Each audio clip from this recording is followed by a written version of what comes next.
जम्मू कश्मीर की ठंड में इन दिनों सियासत गरमाई हुई है, क्योंकि दूसरे चरण का चुनाव 25 सितंबर को है। जम्मू कश्मीर में विधानसभा चुनाव के प्रचार प्रसार के साथ जुबानी जंग भी तेज हो गई है। जम्मू कश्मीर के मेंढर में एक जनसभा को संबोधित करते हुए केंद्रीय गृह मंत्री अमित शाह ने 1947 से लेकर अब तक पाकिस्तान के खिलाफ लड़े गए हर युद्ध में इस धरती जम्मू कश्मीर के सैनिकों ने भारत की रक्षा की है। जब 1990 के दशक में फारूक अब्दुल्ला की बदौलत आतंकवाद आया तो मेरे पहाड़ी, गुर्जर और बकरवाल भाई ही थे जिन्होंने सीमाओं पर गोलियों का बहादुरी से सामना किया।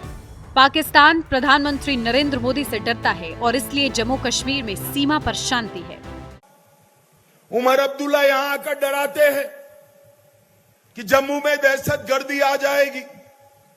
अब्दुल्ला साहब, आपकी कितनी भी सरपरस्ती हो, मैं आज पहाड़ की वादियों में कहकर जाता हूं, केंद्र में हमारी सरकार है, मैं गृह मंत्री हूं, जनाब मोदी जी प्रधानमंत्री है।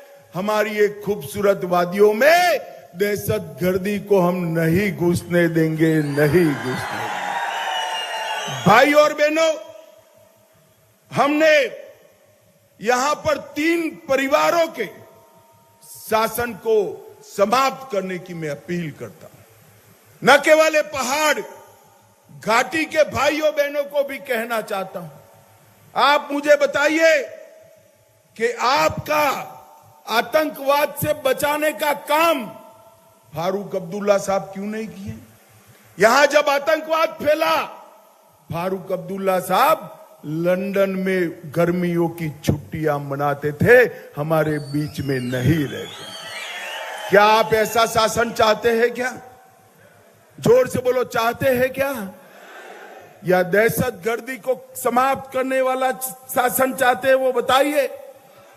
भाइयों बहनों, हमने एक बात यहां पर जनता की सुविधाएं बढ़ाने का काम। वहीं कांग्रेस अध्यक्ष मल्लिकार्जुन खड़गे ने जम्मू कश्मीर के पूर्व उप मुख्यमंत्री और पार्टी उम्मीदवार ताराचंद के लिए प्रचार करने आए। इस दौरान उन्होंने प्रेस कॉन्फ्रेंस में बीजेपी और गृह मंत्री अमित शाह पर निशाना साधा।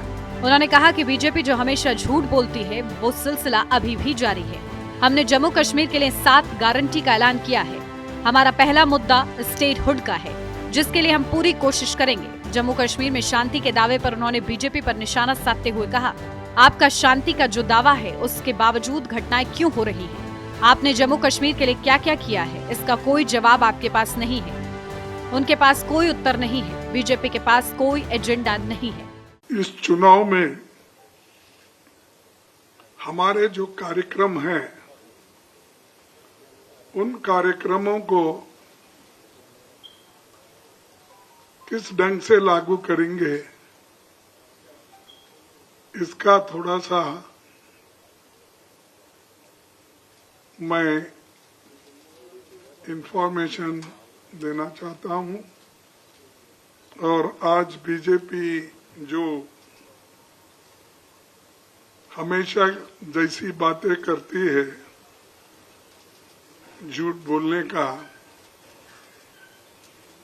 तो अभी सिलसिला उसका जारी है।